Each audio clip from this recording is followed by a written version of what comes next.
મિત્રો સ્વાગત છે આપણું ફરીવાર એક મિની બ્લોગમાં। આજ આપણે જવાનું છે આપણો ભાઈબંધ દડે બેઠે મેં ન્યા મિત્રો મારો ભાઈબંધ રમે છે દડે। લ્યો પેલો ઘા તો પૂછુર્યું થઈ ગયું, બીજું શીખી ગયું। હાલે મારો ભાઈ બહુ આખો જો આમ જોઈ લે દુનિયાની શેડે પડ્યો। ઓ હોય હારો હેડ દોડતો છે હારો।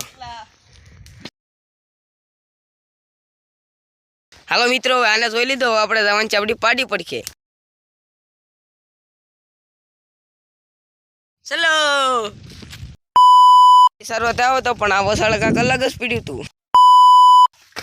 પાડી તો નાતી હતી પણ પાડી તો અમને બે નહીં બોલાવતી હતી નાવા। મિત્રો મળીશું હવે આવા નવા આપણે બીજા મિની બ્લોગમાં। લાઈક સબસ્ક્રાઈબ કરી દેજો।